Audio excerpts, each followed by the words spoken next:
sobre mi mejor título hoy.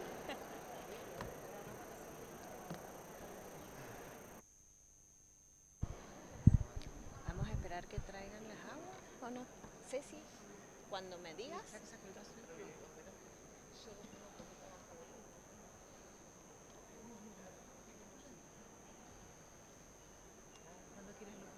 ¿Listo? Buenas tardes, damos comienzo al cuarto panel de este encuentro titulado La reforma vista desde el punto de la abogacía. Va a dar comienzo, le vamos a dar la palabra al doctor Ernesto Sanz, que ha sido senador nacional de mandato cumplido, exintendente del departamento de San Rafael y abogado de la matrícula en la actualidad.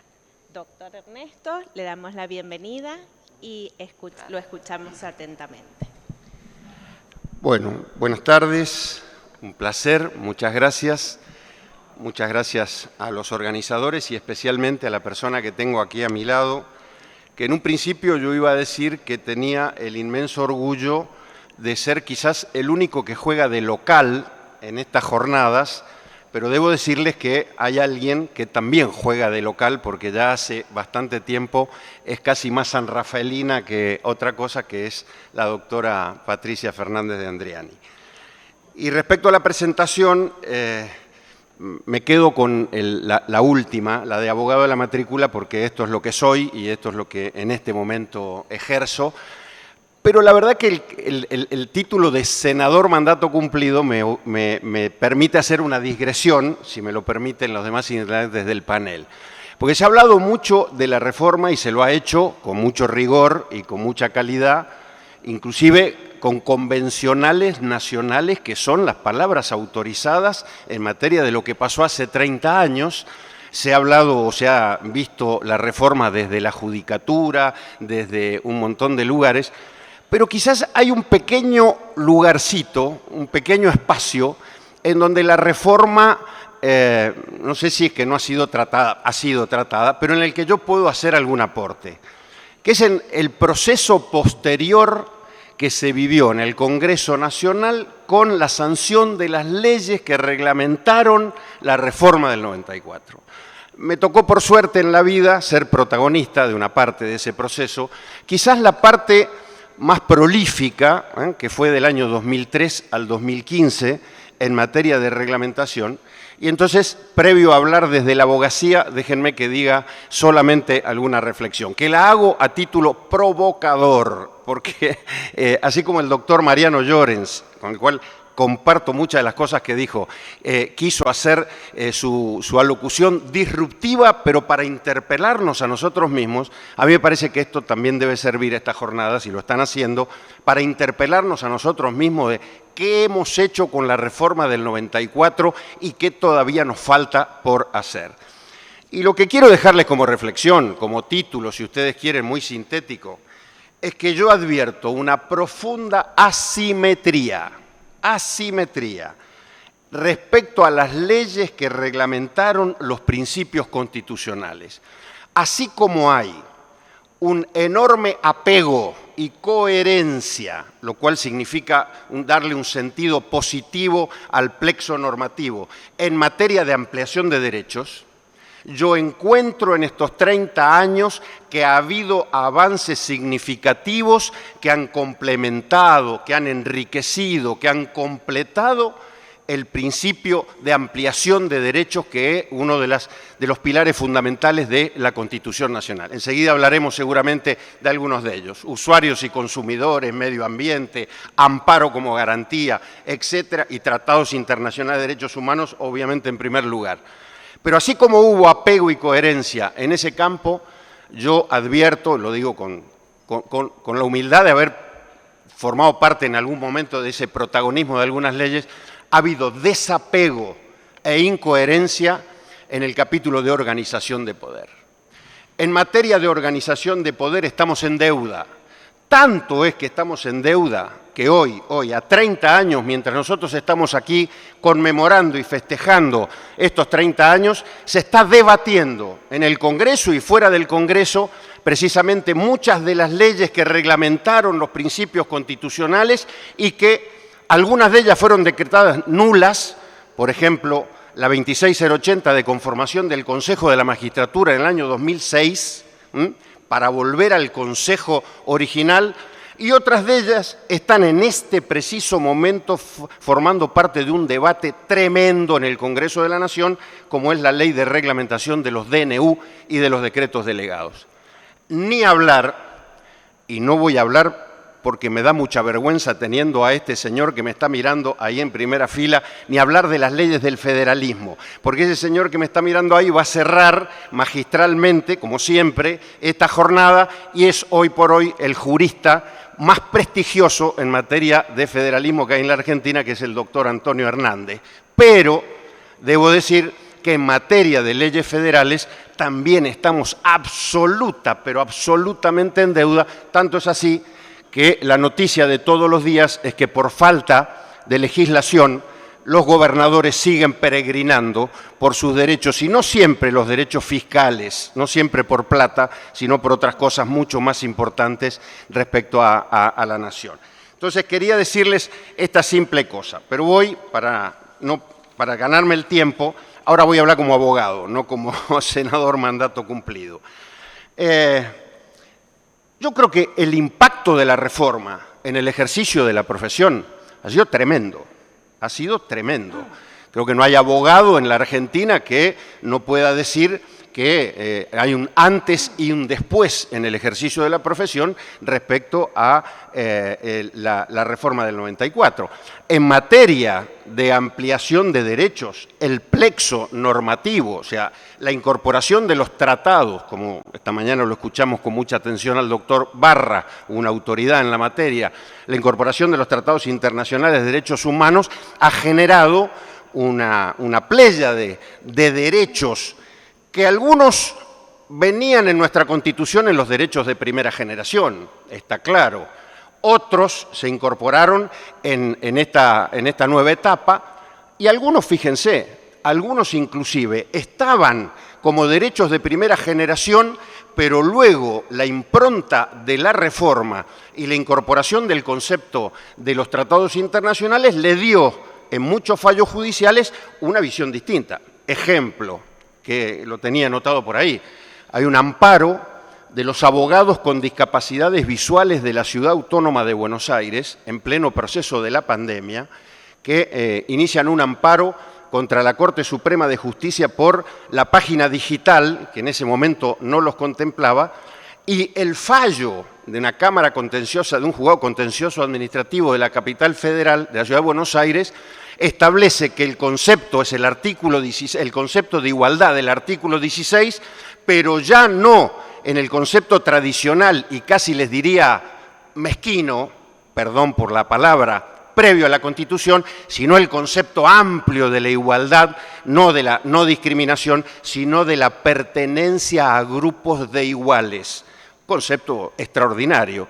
Les recomiendo ese fallo porque ese fallo institucionalmente es muy valioso. Pero en el derecho sustantivo, entonces, así como el 75, inciso 22, nos trajo a los abogados un nuevo marco de derechos a defender, un nuevo marco de derechos a proteger, a procurar, a abogar, nos trajo algunos específicamente que han tenido mucha influencia en el ejercicio diario, en el devenir diario. Yo me voy a referir a dos importantísimos porque cada uno de ellos es un artículo de la Constitución. El artículo 42, la incorporación del derecho de usuarios y consumidores, una verdadera bisagra. A ver, una bisagra aún sabiendo que la Ley de Defensa del Consumidor era previa a la reforma del 94, pero la reforma del 94 la consolidó, la institucionalizó y a partir de ahí se inicia en el ejercicio de la profesión y también como desafío para los jueces un proceso que hasta el día de hoy se va enriqueciendo todos los días. Es más, se va enriqueciendo con enorme cantidad de problemas y enorme cantidad de opiniones diferentes. Hoy hay una corriente doctrinaria y hay una corriente judicial que entiende que prácticamente todos los contratos son contratos entre usuarios y consumidores, son contratos de consumo. Y hay otra corriente que dice, no, momento, autonomía de la voluntad en algunos contratos está por encima de ese contrato de consumo y, ejemplo, yo soy abogado de compañía de seguro, así que perdonen la digresión. Contrato de seguro y las implicancias que tiene para el contrato de seguro el tema de si es consumo, no es consumo, reparación integral, exclusión de cláusula de cobertura, etcétera, etcétera. Estoy hablando de temas de abogados, pero digo, ese es el impacto, por ejemplo, que hoy está latente, está vivo, está pendiente, y yo veo que hay ahí la judicatura, la abogacía, la doctrina, tiene mucho para seguir aportando. Y el otro tema es el tema del medio ambiente.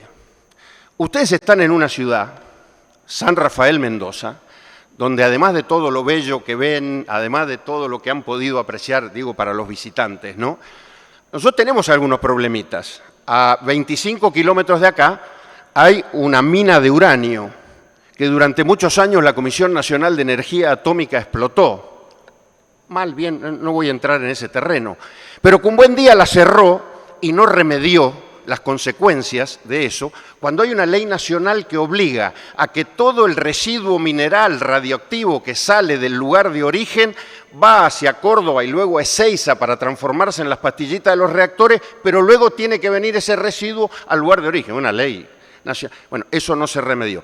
Bueno, fruto de la reforma del 94, porque vamos a hablar de temas concretos, acá se conformó una multisectorial de ciudadanos en San Rafael que tuvo legitimación activa a partir de otra cosa que vamos a hablar muy rápido enseguida, que es el amparo, tuvo legitimación activa y logró de un juzgado federal de San Rafael, con confirmación de Cámara Federal en Mendoza y confirmación de la Suprema Corte de Justicia, de la Corte Suprema de Justicia de la Nación, de que antes de poder seguir adelante la Comisión de Energía Atómica remediara los pasivos. Principio protectivo de precaución que incorpora la cláusula ambiental del artículo 41 del medio ambiente de la Constitución Nacional. Fíjense si no ha tenido esto impacto en la práctica. Entonces, una mención rápida. Cuando hablo también de la profusión de legislación reglamentaria y también del cometido que ha tenido la judicatura y que han tenido la abogacía, además, debo decir que en las provincias argentinas la legislación provincial también ha tenido mucho que ver en el avance respecto a estos derechos. Por ejemplo, en Mendoza hay una ley de consumo que vincula al procedimiento de usuarios y consumidores, que es un ejemplo, y en el cual quizás en 20 días se tienen resueltos los problemas en un proceso rápido, ágil, de buen acceso. Entonces las provincias también han tenido mucho que ver. Bueno, se me termina el tiempo. Lo que quería decirle finalmente, me quedó el amparo. Voy a usar estos 5 minutos para el amparo. ¿Cómo no voy a hablar del amparo? Puedo hablar de todas estas cosas que hemos hablado de derechos, pero si no hablamos del amparo, nos está faltando la pata fundamental. A partir de la constitucionalización, de la consolidación del amparo como garantía, también hay una bisagra. También hay una bisagra en el ejercicio de la profesión. El amparo ha sido para los ciudadanos una verdadera herramienta procesal de garantía fenomenal, que antes existía, Code City, hacia adelante, existía, pero nunca con la fortaleza que le dio la reforma de la Constitución. Y en esto también hay mucho para hablar, porque la verdad que la utilización del amparo como herramienta de garantía para la protección de los derechos da para estar hablando hasta las 6 de la mañana y seguramente los jueces que estuvieron antes que nosotros podían dar muchos mayores ejemplos. Que el amparo se utiliza hoy para cuestiones que son más de fondo que de urgencia y de forma, sí. Que el amparo muchas veces esconde la resolución del fondo, y no, sí. Que las medidas cautelares han venido a tergiversar los procedimientos, probablemente. Pero la verdad, nadie puede negar que a partir de que los ciudadanos tienen, y los abogados, como auxiliares de esos ciudadanos y de la justicia, tenemos la herramienta del amparo, el amparo se ha transformado en una herramienta vital para el ejercicio de derechos. De hecho, los 3 ejemplos que les di, el ejemplo de los abogados discapacitados visualmente, el ejemplo del medio ambiente acá en San Rafael y el ejemplo de usuarios y consumidores en otros casos, es amparos, son a través de amparos y a través de cautelares. Entonces, ¿podrá haber excesos? Sí. ¿Podrá haber interpretaciones que quizás se desvíen un poco de lo que es la normativa específica o la teoría del amparo? Probablemente. Pero lo que no podemos abandonar es que en ese campo ha habido un progreso extraordinario, como creo, para cerrar, que la reforma del 94 es en sí, más allá de los errores y lo que dije al comienzo del desapego en la parte de organización del poder, ha sido una bisagra en nuestro derecho y está muy bien que a 30 años nos juntemos para festejarlo. Muchas gracias.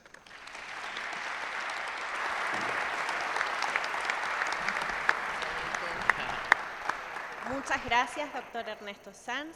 Le vamos a dar la palabra a la doctora Jazmín Mijalkevich, que es la vicepresidenta del Colegio de Abogados de la primera circunscripción de la provincia de Mendoza. Doctora, adelante.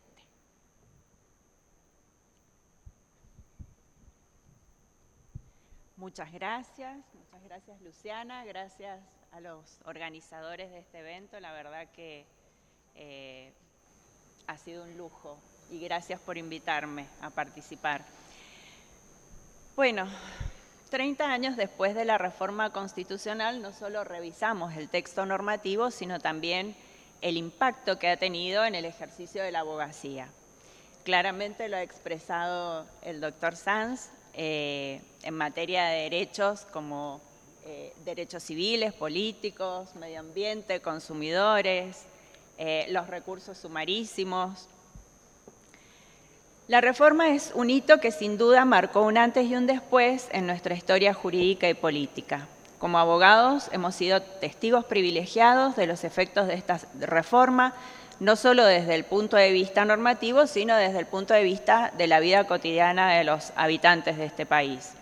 Hoy venimos a reflexionar sobre ese impacto y su trascendencia en la defensa de los derechos y en el rol crucial que ha tenido en la abogacía, tanto en su gestación, en su aplicación y en la transformación del ejercicio de la profesión. El contexto histórico ya lo han mencionado los expositores que me precedieron, el contexto en el que se dio esta reforma. Ahora, ¿cuál fue el rol de la abogacía en la discusión del proyecto? Sin duda que fue central desde el comienzo. Mucho antes de que el proyecto fuera una realidad, ya existían voces dentro del ámbito académico y profesional que abogaban por la modernización de la Constitución. Fueron los juristas, abogados constitucionalistas y catedráticos quienes empezaron a debatir en las universidades y en los foros especializados sobre las debilidades del texto constitucional del 53 y sus reformas posteriores. Durante la discusión del proyecto, la abogacía sin duda tuvo una presencia constante en la convención. Muchos de los convencionales constituyentes, algunos de ellos aquí hoy presentes y que hemos escuchado, eran abogados, personas con una profunda formación en materia de derecho constitucional que pudieron aportar su conocimiento técnico a los debates. Pero fuera del recinto de la convención también diversos colegios de abogados, facultades de derecho, asociaciones de juristas participaron activamente de la discusión política. En esos ámbitos se organizaron foros, seminarios, conferencias para analizar y proponer algunas alternativas a los puntos más críticos del proyecto. Uno de los aportes más relevantes de la abogacía durante este proceso fue precisamente la insistencia en incorporar los tratados internacionales a la Constitución. Y fue gracias a esa presión y el trabajo de muchos abogados que se logró incluir en el artículo 75 y 122 la cláusula que le otorgaba rango constitucional a los tratados internacionales. Esto no solo fortaleció el rango, el catálogo de derechos fundamentales, sino que también permitió a los abogados desarrollar nuevas herramientas jurídicas para litigar en casos relacionados con derechos humanos. Ahora bien, ¿cuál fue el rol de la abogacía en la defensa de estos derechos? No me voy a extender mucho más en lo que ha desarrollado el doctor Sanz en materia de derecho ambiental, en materia de derechos de los consumidores. En materia de recursos sumarísimos, lo que agregaría sería al amparo del cual habló él, el tema del habeas corpus, que fue otro de los avances más significativos de la reforma. Y en este sentido, un importante precedente lo sentó el fallo de la Corte Suprema de Justicia de la Nación en 2005 en el caso Verbitsky. La interposición del habeas corpus colectivo dio lugar a esta sentencia que le ordenó al Estado mejorar las condiciones de los presos detenidos en las comisarías bonaerenses, denunciándose como vulneradas las garantías que establecía el artículo 18 de la Constitución, como así también diversos instrumentos internacionales, como fueron los tratados incorporados en el artículo 75, inciso 22. De este modo, sin duda, los recursos sumarísimos permitieron a los abogados actuar de manera rápida y efectiva cuando se vulneraban los derechos de las personas. La reforma también introdujo el habeas data, que fue un recurso procesal innovador que otorgaba a las personas la posibilidad de conocer, actualizar o rectificar la información que sobre ellos figura en distintas bases de datos. En una era en la que el manejo de la información personal es cada vez más crucial, este recurso se volvió fundamental para proteger la privacidad y prevenir el uso indebido de datos personales por parte de empresas, organismos del Estado u otras entidades. El habeas data ha permitido a los abogados representar a personas en un área nueva y en expansión que continúa siendo relevante en el marco de la digitalización y el manejo masivo de tecnologías.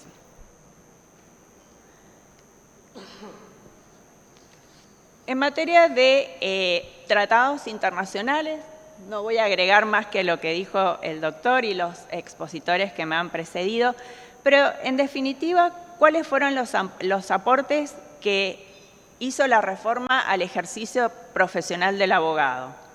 Con el paso del tiempo, los cambios introducidos sin duda han transformado profundamente el rol del abogado, adaptándolo a las demandas de una nueva sociedad más compleja y plural. En los años posteriores a la reforma, el litigio estratégico se ha consolidado como una herramienta fundamental en la defensa de los derechos colectivos y difusos. Casos emblemáticos como el de Alavi y el caso Mendoza no solo establecieron precedentes claves, sino que también definieron el papel de los abogados como agentes de cambio social. Este enfoque exige una planificación minuciosa de los casos por parte de los abogados, considerando no solo el resultado inmediato, sino además el impacto en políticas públicas y el desarrollo jurisprudencial. La interacción entre los tratados internacionales con jerarquía constitucional y el derecho interno sigue siendo un área de desafíos. En la actualidad, los abogados debemos equilibrar estos estándares con las normas locales, lo que requiere una actualización constante en jurisprudencia tanto nacional como internacional. La reforma del 94 no previó los desafíos del mundo digital, pero los principios que consagran el derecho a la privacidad y la protección de datos personales han sido interpretados y aplicados en este nuevo contexto. Hoy los abogados enfrentamos casos vinculados con la protección de datos, la libertad de expresión en las redes sociales y la ética de la inteligencia artificial. Áreas que exigen un entendimiento profundo tanto de los derechos constitucionales como de las nuevas tecnologías. El concepto de sostenibilidad en materia ambiental también está en el centro de las discusiones jurídicas actuales. Los abogados desempeñan un rol crucial en la promoción de litigios climáticos, asesoramiento en energías renovables y resolución de conflictos entre desarrollo económico y conservación ambiental. La evolución de los derechos que consagró la reforma ha impactado en la formación de los futuros abogados, priorizando la enseñanza del derecho constitucional y de los derechos humanos en los primeros años de la carrera. Paralelamente, la reforma trajo consigo un llamado a la ética profesional, destacando la responsabilidad de los abogados como custodios del sistema democrático. Desde el Colegio de Abogados y Procuradores de la Primera Circunscripción Judicial de Mendoza trabajamos en el estudio de las distintas ramas del derecho. Para eso se crearon distintas comisiones de corte netamente académico, integradas por abogados especialistas en cada una de las ramas del derecho y abogados interesados en el estudio de esas ramas. Hoy contamos con 27. Esas comisiones académicas organizan conferencias, debates, cursos de capacitación. Realizan presentaciones de libros de abogados profesionales de nuestro foro local, como también emiten muchas veces dictámenes a petición del directorio, procurando de ese modo la elevación del nivel cultural y profesional de los abogados y procuradores de Mendoza conforme lo determina la Ley 4.976. Por intermedio de esas comisiones, el colegio interviene también en estudios, informes, proyectos y demás trabajos que en ocasiones surgen de la propia iniciativa o bien son sometidos a su opinión por los poderes públicos cuando la temática presenta vinculación con el ejercicio profesional, la ciencia del derecho, la investigación de instituciones jurídicas y sociales y la legislación en general. Como conclusión, a lo largo de estos 30 años, la abogacía ha sido un pilar fundamental en la discusión, implementación y defensa de los derechos que introdujo la reforma de 1994. Hemos sido protagonistas de la construcción de una justicia más inclusiva, moderna, y continuamos trabajando para garantizar la plena vigencia de los derechos fundamentales. La reforma no solo marcó un punto de inflexión en nuestra normativa, sino también en la práctica profesional.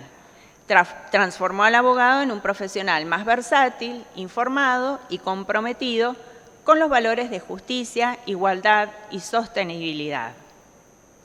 Hoy más que nunca es fundamental que sigamos defendiendo los avances logrados, adaptándolos a los nuevos desafíos que nos presenta el cambio tecnológico y los desarrollos sociales y económicos de nuestro tiempo, para que con nuestro compromiso, conocimiento y ética profesional sigamos siendo actores claves en la construcción de un país más justo y respetuoso de los derechos de todas las personas.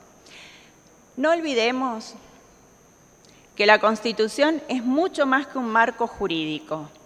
Es un espejo de los ideales de nuestra sociedad y es el faro que guía nuestras aspiraciones. Como abogados tenemos el privilegio y la responsabilidad de ser guardianes de ese ideal.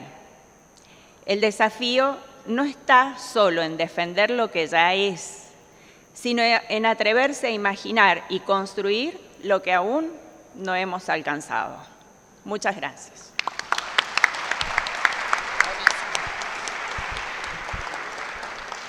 Muchas gracias, doctora Jasminka Mihaljevich. Vamos a darle la palabra al doctor Leandro Martínez, es subdirector de posgrados de la Facultad de Derecho de la UBA. Doctor, le damos la palabra. Buenas tardes, queridos colegas y futuros colegas. Muy feliz de estar en esta provincia.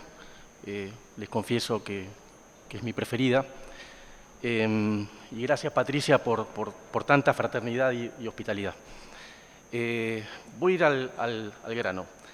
La idea central que quiero transmitir en estos minutos es reivindicar el valor de la Constitución como fuente del derecho. Y lo quiero hacer en dos sentidos. Primero, como fuente primaria, central, ordenadora del resto de las fuentes, si se quiere, suprema. Y en el otro sentido, vinculado a lo que decía el doctor Sanz, como mandato o principio rector para el resto de los poderes del Estado, principalmente para el Congreso de la Nación, al momento de dictar leyes que la desarrollen, la complementen. ¿Cuáles son las premisas o las tensiones de las que parto? Bueno, en primer lugar, tengo la sensación que la Constitución fue perdiendo terreno con otras fuentes del derecho. Y creo principalmente con las interpretaciones de la Corte Interamericana de Derechos Humanos. Así que quiero tener una mirada crítica en ese sentido. Esto que digo creo que se verifica en temas de alta sensibilidad política o moral. Creo que es muy patente cómo las garantías penales de la Constitución han perdido terreno frente a interpretaciones que hizo la Corte Interamericana. Y bueno, tenemos todo un abanico de temas donde sensibles, estoy pensando en temas de género, de lesa humanidad, crímenes cometidos por funcionarios públicos, y bueno, y el listado puede seguir. Y como les decía hace un ratito, quiero hacer una breve referencia a legislación que hace falta, o legislación que hace falta corregir. El punto de partida para pensar el tema es el 94, naturalmente, como la Asamblea Constituyente, el Convencional, reordenó el sistema de fuentes. Seguimos teniendo el 31 y el 27, que no se podían tocar, digo, los artículos, y después el 75 inciso 22, que ya se habló bastante, trajo novedades, el 75-24 también, y el 99-13 y el 76, incrementaron las potestades del presidente, y tanto los DNU como la delegación legislativa tienen rango de ley. Bueno, pero uno de los grandes logros fue la apertura de nuestro derecho positivo, nuestro derecho constitucional para con el derecho internacional.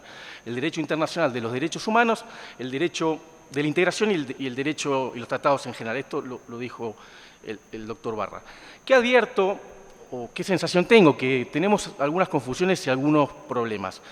Creo que no quiero generalizar, ¿no? Esto pasa en algunas ocasiones. Se le asignan un valor muy fuerte a las interpretaciones de los órganos que provienen del sistema interamericano, jurisprudencia, sentencias u opiniones consultivas, a resoluciones de la Organización de Estados Americanos, a observaciones generales, a lo que digan los comités de expertos y a la jurisprudencia comparada. Creo que hay un mal uso, en algunos casos, de la judicatura en torno a la jurisprudencia comparada, y ahora voy a poner algunos ejemplos. Bueno, las causas son varias. Creo una de las principales es que la Corte Interamericana poco a poco ha ido machacando para instalar la idea que sus interpretaciones son vinculantes para los estados que son parte del sistema. Que esos estándares, en cualquier caso y bajo cualquier circunstancia y sin una reflexión profunda, verificando circunstancias de tipo, modo, lugar, son de seguimiento obligatorio. Bueno, estamos hablando del control de convencionalidad, ¿no? Entiendo que hay una pretensión de la Corte para actuar como un tribunal concentrado, y para el caso argentino tenemos un sistema de control difuso, y esto genera más de una tensión. Cuando yo estudié Derecho Constitucional, post-reforma del 94, el control de convencionalidad no existía. Siento que es una especie de descubrimiento arqueológico después de 5 décadas alrededor que ya teníamos la Convención Americana. Bueno, en esta deferencia para con la jurisprudencia de la Corte, nuestra Corte Suprema tuvo mucho que ver, hasta que nos encontramos con el fallo Fontevecchia, ¿no? Que ahí la Corte, o algún voto, algún juez de la Corte, instauró la idea del margen de apreciación nacional. Jorge Alejandro Maya, en su libro Frontera del Sistema Interamericano, establece una distinción de supremacía y jerarquía que me parece muy interesante.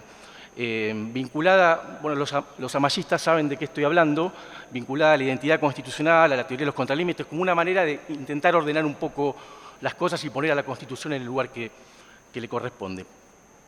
Paralelamente a esto, creo que desde hace algunos años, no sabría desde cuándo, están en boga ciertas concepciones del derecho, ¿no? que retroalimentan interpretaciones judiciales. Algunos le han llamado neoconstitucionalismo, otros pospositivismo, pero en definitiva hay una corriente de opinión que hace prevalecer sus juicios políticos o morales al momento de interpretar el derecho. Y esto en la judicatura es potente. Bueno, en el medio tenemos las reglas y los principios, ¿no? Porque este neoconstitucionalismo hace prevalecer los principios por sobre las reglas, y principios que no necesariamente están explicitados en el texto de la Constitución o de la Convención. Bueno, esta corriente, que creo que es activista, a través de los principios puede crear derecho. Y pongo dos ejemplos, uno vernáculo y uno interamericano. Ayer salió un pronunciamiento de la Corte vinculado a la libertad condicional en los casos de prisión perpetua. La Corte relata los hechos del Tribunal Oral que intervino anteriormente. Y yo me encontré, leyendo rápido en diagonal, esto lo hice hoy en la mañana, una invocación permanente a la jurisprudencia del Tribunal Europeo de Derechos Humanos, como fuente del derecho. Y descubrí un derecho europeo, el derecho a la esperanza, que yo la verdad que no lo conocía. Lo que quiero decir es que esto está muy bien para un trabajo académico, para una investigación, pero no para una sentencia judicial el Tribunal Europeo no es fuente de derecho positiva, eso no me parece que corresponde. Por ahí el adjetivo advierto cierto esnobismo en este tipo de cosas. Bueno, esto tiene que ver con lo que yo creo que es el discurso de los derechos humanos, un discurso muy potente, ¿no? La carga emotiva del lenguaje prevalece. Así que el derecho constitucional es como que se ve agazapado frente al discurso de los derechos humanos. Terminamos siendo conservadores frente a un discurso más progresista. Para ir terminando, bueno, el Poder Legislativo está en deuda. Tenemos leyes malas, pienso las del Consejo de la Magistratura, discutía con el doctor Hernández la ley de amparo, no la hemos actualizado, y después, bueno, nos faltan leyes como la de coparticipación federal, así que hay una deuda. Para ir cerrando, pasó mucho tiempo desde el 94 hasta esta parte. En el 94, Diego Armando Maradona jugaba su último mundial, Magdalena Ruiz Guinazú ganaba el Martín Fierro de Oro, se terminaba con el servicio militar obligatorio, teníamos las AFJP, moría el polaco Goyeneche, fue el atentado de la AMIA, Locomotora Castro en una pelea, un knockout memorable, fue campeón del mundo y Charly García editaba su disco Hijas de la Lágrima. Pasó todo esto, pero hoy por hoy tenemos una Constitución Nacional que genera las condiciones para vivir en democracia, para vivir en paz y para que el legislador, entre otros actores de nuestro sistema, genere las condiciones para una sociedad más próspera. Así que gracias a los convencionales constituyentes aquí presentes.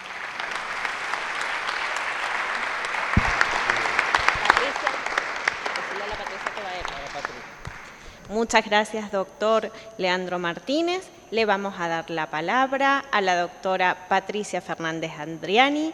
Es postdoctora de Derecho de la Universidad de Bolonia. Patricia, adelante. Bueno, muy buenas tardes. Un placer ver esta sala llena después de haber, en conjunto con muchos, como con Luciana, permanentemente trabajado para que esto sea un éxito como hemos logrado. Este panel habla sobre la reforma de 1994 vista desde la abogacía. Digamos bien, ¿no? Porque Alejandro había puesto vista por los abogados y le pedí, por favor, podés corregir el lenguaje. Y si bien yo no voy a abordar un tema estrictamente que tiene que ver con la incumbencia profesional, incumbe a todos los ciudadanos y ciudadanas y en consecuencia impacta sobre la abogacía. Porque yo soy comercialista y entonces hago un abordaje constitucional desde mi especialidad, con lo cual voy a hablar sobre la Constitución económica. ¿Qué es la Constitución económica? Es el conjunto de principios, el conjunto de normas que regulan la actividad económica, la actividad que desarrollan los distintos actores en el mercado. La Constitución de 1994 adhiere al sistema de libre mercado, economía de libre mercado. ¿Es distinta a la Constitución de 1853 respecto de este tema? Evidentemente no. La Constitución de 1853 no hacía referencia al mercado como sí hace la Constitución de 1994, pero adscribía a un sistema de economía de libre mercado. Esto se derivaba de los artículos especialmente que abrazaban las libertades económicas. Ahora bien, la Constitución de 1994 tampoco lo hace como su fuente directa, porque convengamos que la Constitución argentina deja de tener como fuente directa la Constitución americana y pasa a tener como fuente directa la Constitución Española de 1978. Y la Constitución Española de 1978, en su artículo 38, establece que se reconoce la libertad de empresa en el marco de la economía de mercado. Esto no pasa con la Constitución de 1994. Ahora está claro que del artículo 42 y de muchos otros artículos, esta Constitución también adscribe a la economía de mercado. Lo hace en virtud de algunas pautas, algunos derechos o intereses tutelados, como la defensa de la competencia, el control de los monopolios legales y naturales, la calidad y la eficacia de los servicios públicos, pero claro, adscribe al sistema de libre mercado, pero ¿de qué tipo de mercado? Un mercado diferente. Por eso se habla de que inaugura un nuevo orden económico. La Constitución del 94 inaugura un nuevo orden económico porque concibe un mercado con límites, un mercado con responsabilidades. Y también se conjuga con la cláusula del nuevo progreso y con otras cláusulas constitucionales que vienen a amalgamar este sistema y que surge de los principios de solidaridad, de equidad, de equilibrio en el desarrollo del territorio nacional, del progreso económico con justicia social y del crecimiento armónico de la nación. También, como ya se ha venido diciendo en toda la jornada, esta reforma incorpora los derechos de tercera y de cuarta generación. Pero fundamentalmente hace un cambio profundo en lo que hace al principio de igualdad. Deja de tener este principio, deja a un lado el principio de igualdad formal o incorpora el principio de igualdad material, pero este principio, conforme lo concibe la Constitución del 94, hace un giro notable sobre las dimensiones de la Constitución y del paradigma constitucional del 94, porque allí el Estado es el gran hacedor de generar las condiciones de igualdad entre los ciudadanos y las ciudadanas. De allí que, como bien decía hoy Chicha Araoz, la Constitución de 1994, al que ahora no se parece, nadie quiere hacerse cargo en el discurso político argentino, abraza el Estado social de derecho.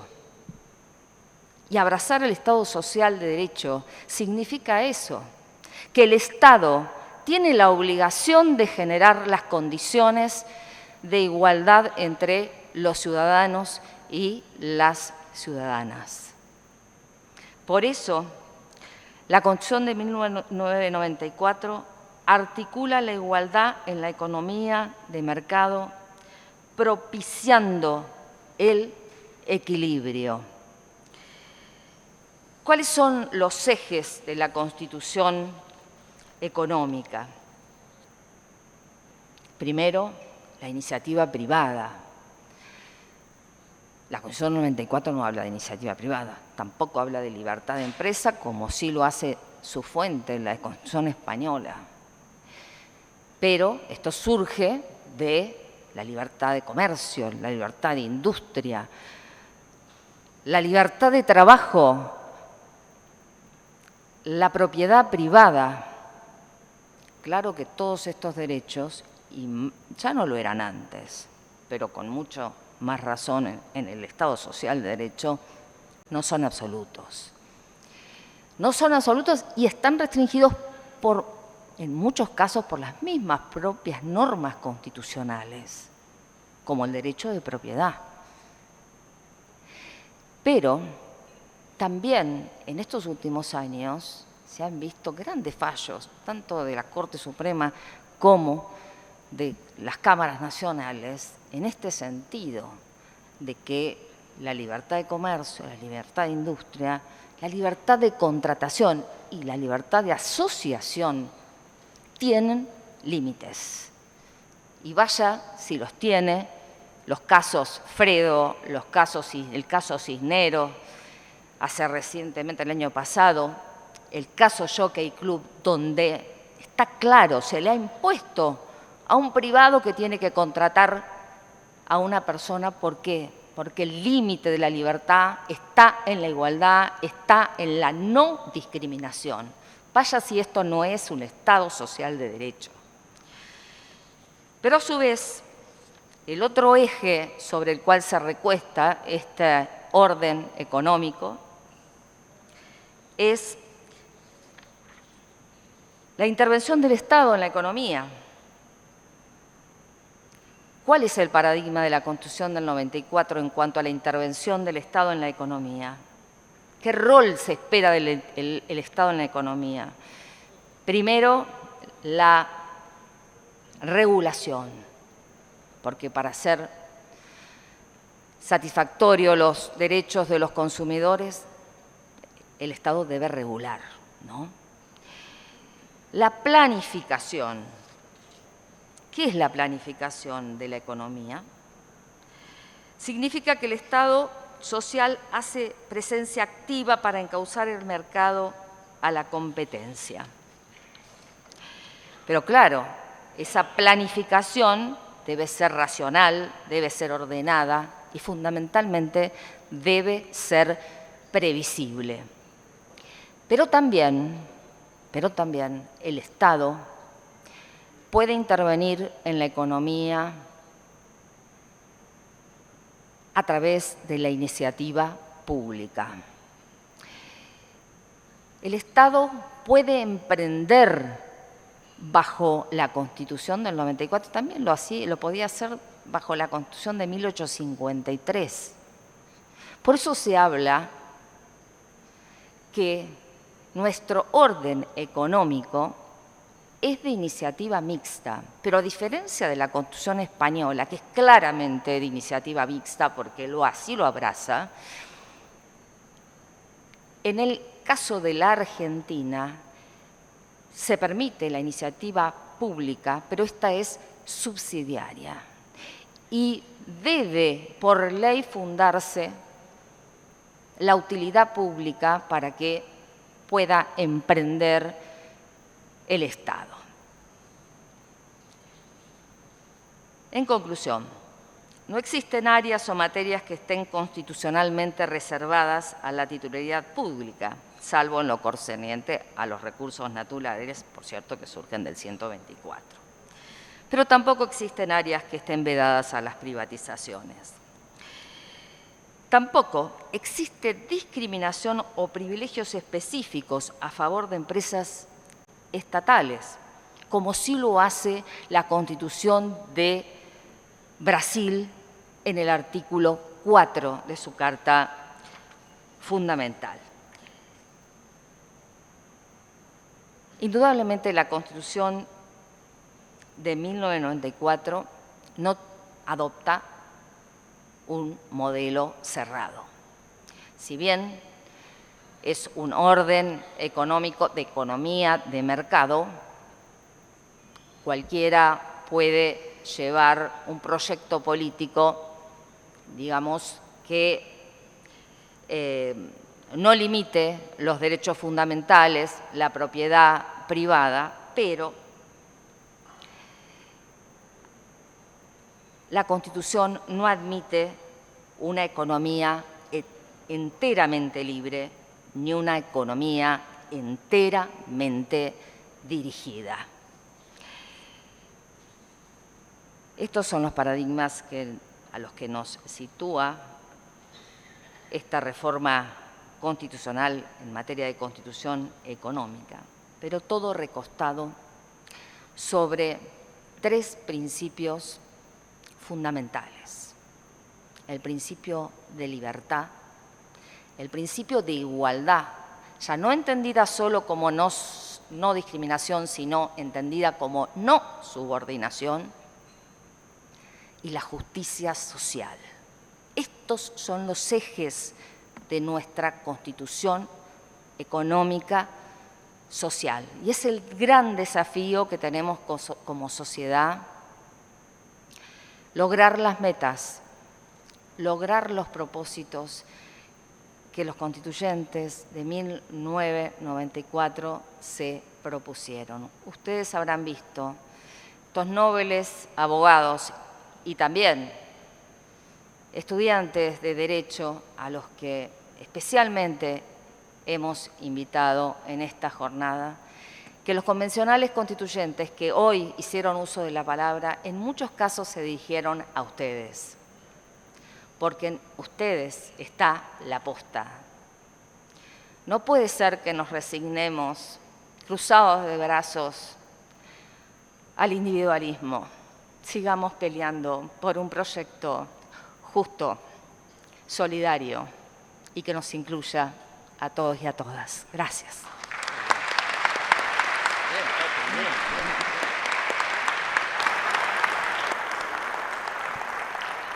Patricia Fernández Adriani, y ahora le vamos a dar la palabra al doctor Sergio Lello Sánchez, es Procurador General de la provincia de Jujuy. Doctor, adelante.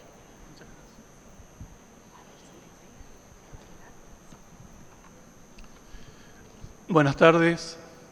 Quiero agradecer al maestro Amaya la invitación. Este encuentro me permite llevar muchísimos aprendizajes, dada la calidad de los expositores y la variedad de los temas abordados. También a la organización por el encuentro de anoche y toda la planificación. Creo que es muy importante debatir en esta oportunidad los 30 años de la vigencia de la Constitución de 1994. Y el tema que me convoca a realizar algunas reflexiones bastante concretas vinculadas a las prácticas que se llevaron adelante en la provincia de Jujuy a propósito de un tema de fundamental importancia y que yo encuentro una vinculación directa, que es la autonomía funcional, la autarquía financiera, la independencia del Ministerio Público y su condición de presupuesto de eficacia de la implementación de un sistema procesal acusatorio que actualmente se está implementando de manera progresiva en las distintas jurisdicciones y que en la provincia de Jujuy ya lleva bastante tiempo de vigencia y que en definitiva permite optimizar el funcionamiento del sistema penal. Desde este punto de vista, creo que el constituyente fue muy sabio al incluir al Ministerio Público como un órgano extrapoder en la sección 4ª en un único artículo. Sin embargo, en ese único artículo están sentadas las bases para un mejor funcionamiento de la Administración de Justicia en lo que tiene que ver con el sistema penal, vinculado, como les dije, al sistema procesal acusatorio, ya que en la segunda parte de este artículo instituye al Procurador General como cabeza máxima del Ministerio Público Fiscal y al Defensor General como cabeza máxima de la Defensa Pública. Ahora bien, esto ha permitido extraer una enorme riqueza que está plasmada en la Ley 27.148 y que prevé una serie de cuestiones que se interrelacionan y que hacen a que el ejercicio de la función del Ministerio Público sea abogar por las víctimas. Este extremo es muy importante, siendo que hasta ahora, en los sistemas procesales mixtos, la víctima era un pretexto para el ejercicio del poder punitivo y ahora la víctima tiene un derecho que reclamar a los fiscales para que la representen institucionalmente, no solo desde el punto de vista de ser escuchada en las audiencias, por eso la importancia de un sistema procesal acusatorio pleno, sino también para reclamar prestaciones positivas por parte del Ministerio Público en este caso. Tan es así que el modelo de la Constitución del 94 permitió que en el derecho público provincial se avance tratando de instituir la autonomía funcional y la autarquía financiera y la independencia del Ministerio Público, más allá de lo que motivó lo escueto del artículo 120 relacionado a la exacta ubicación institucional del Ministerio Público, que sigue siendo todavía materia de discusión, pero que por suerte en la provincia de Jujuy ya se saldó esto simultáneamente con el hecho de que se otorgan derechos subjetivos a la víctima a través del artículo 27, inciso 3. Hago referencia a la Constitución de la provincia de Jujuy, porque el modelo del artículo 120 fue tomado para un diseño institucional que replica a grandes rasgos el artículo 120 y las derivaciones que, como recién referí, tienen que ver con la gestión de los intereses de la víctima. Creo que este rol es mucho más importante que, desde luego, el rol que tienen que tener los fiscales acerca de la persecución penal pública, pero es importante desde que, al haberse exceptuado la oficialidad con las reglas de disponibilidad de la acción penal, de algún modo hay que compensar esa digresión, esa excepcionalidad del principio de oficialidad en la persecución penal pública. Y esto tiene que ver no solo con la gestión de los intereses de la víctima, sino con la posibilidad, como la referencia que hace el artículo 71, de derivar esta legislación a las leyes procesales locales, y me refiero particularmente a la resolución alternativa de conflictos. Estas dos alternativas, más la persecución penal pública, estos son los ejes de acción institucional del Ministerio Público, que no dejan de ser novedosos, toda vez que la víctima siempre fue desatendida en los procesos penales. Como referí recién, era un pretexto para el ejercicio del poder punitivo y ahora se erige como titular de derechos y posibilidad de demandar prestaciones, en este caso, al Ministerio Público. En la provincia de Jujuy se dividió en un Ministerio Público de la Acusación y un Ministerio Público de la Defensa. Y lo novedoso es que ahora también incluye la materia no penal, cuestión que ya estaba saldada en la reforma constitucional del 94, pero que costó un enorme esfuerzo y se dio un camino bastante paradójico, toda vez que regía en la provincia de Jujuy un código procesal acusatorio de primera generación, donde solamente se podía distinguir los roles del juez y del fiscal, pero que el resto de la normativa seguía los lineamientos de un sistema mixto. Luego, a partir del 2015, se sanciona la Ley Orgánica del Ministerio Público de la Acusación con la única posibilidad de gestionar causas penales, la persistencia de otro órgano que se encargaba de los temas no penales. Eso dio lugar a una nueva reforma de un Código Procesal Penal acusatorio pleno y finalmente la reforma constitucional como reflejo de la reforma constitucional de 1994 en lo que se refiere a la implementación de un órgano extrapoder en el esquema institucional de la Nación. Llama también la atención el tiempo que insumió, dado este esquema institucional del artículo 120, ya diseñado en esa norma, el tiempo que insumió implementar un sistema procesal acusatorio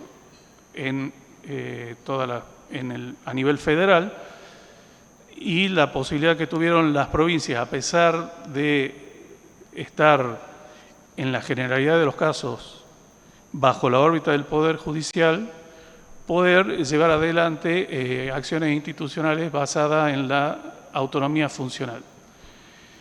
En lo que respecta a este aspecto, como referí, los 3 ejes de acción institucional del Ministerio Público debieran ser, por lo pronto es lo que se puede extraer de la experiencia de Jujuy, la persecución penal pública de delitos, la resolución alternativa de conflictos luego de discontinuar esto, basado en razones de oportunidad y que implica la mediación, la conciliación, la reparación integral y la aplicación de criterios de justicia restaurativa y esta representación institucional de los intereses de la víctima. La víctima debe tener una voz y esta voz debe estar plasmada en las audiencias. Este esquema de gestión de las causas a través de audiencias requiere un enorme progreso desde el punto de vista cultural, porque todos estamos acostumbrados al expediente físico como soporte de las investigaciones penales. Sin embargo, un verdadero sistema procesal acusatorio no debía tener este soporte, porque de esa manera no se podría asegurar la imparcialidad del juzgador, porque todos los jueces están acostumbrados, y esto es una lógica de funcionamiento que tiene que ver con la falta de vigencia del sistema acusatorio pleno, consultar el expediente antes de las audiencias, sobre todo antes del juicio oral y público. Esta realidad impone otro tipo de soporte, que es el soporte en una plataforma informática, en donde hay un legajo que gestiona el fiscal y los legajos que deben gestionar o puede gestionar la querella y, lógicamente, la defensa. Este esquema asegura la imparcialidad del juzgador, que es algo que es un pilar fundamental para dar cuenta de que el debido proceso tiene efectiva vigencia. Tanto el debido proceso como el derecho de defensa en juicio. La otra cuestión a la que quería referirme para agotar el tiempo que me indican es la consagración de la autarquía financiera. Es absolutamente necesario que el Ministerio Público, como ocurre a nivel nacional, pero por ahí no en todas las provincias ocurre, tenga la posibilidad de diseñar, planificar su propio presupuesto. No hay investigación eficaz posible si no hay un presupuesto propio, porque la posibilidad de investigar requiere de recursos, y requiere de gestión de intereses. Esta gestión no es posible si hay, por otra parte, si falta la autonomía funcional. Quiere decir que la ubicación institucional del Ministerio Público no debe estar dentro del Poder Judicial, que eso ya lo saldó el constituyente de 1994, pero todavía falta llevarlo adelante en el resto de las jurisdicciones provinciales. Por lo tanto, la autonomía no es posible, digamos, el sistema acusatorio no es posible si no hay una autonomía funcional, y la autonomía funcional requiere necesariamente del manejo de un presupuesto propio y la autarquía financiera. De otra manera, no podríamos cumplir con nuestro rol de fiscales en el proceso penal, sin hablar, porque no da el tiempo, podríamos continuar hablando del rol no penal del Ministerio Público, para en definitiva ser los abogados principalmente de la Constitución, pero de manera más concreta abogados de la sociedad y abogados de la víctima, que es lo que en verdad permite un sistema acusatorio pleno, tal como rige en la provincia de Jujuy, que por suerte se aumentó notablemente la eficacia en el funcionamiento del Ministerio Público gracias a la autonomía y a un sistema procesal acusatorio pleno. Estas reflexiones sencillas llevan a reivindicar la vigencia del artículo 120 y la riqueza que se pudo extraer derivando de un único artículo en la sección cuarta, que es el 120, que permitió, a pesar de que en distintas jurisdicciones no se reformaron las constituciones, permitió que se pueda instituir la autonomía funcional y tratar de poner en vigencia el sistema acusatorio para dar voz a las víctimas que son olvidadas por el sistema penal recurrentemente. Así que muchas gracias por la atención. Eso era el aporte que quería hacer en esta oportunidad. Muchísimas gracias. Muchas gracias a quienes se integraron en el panel. Los invitamos a descender del estrado. Invitamos entonces a quienes integran el quinto panel de esta tarde: Verónica Lastra, Adelina Loyano, Alfonso Santiago, Gonzalo Salerno y Marcelo López Alfonsín.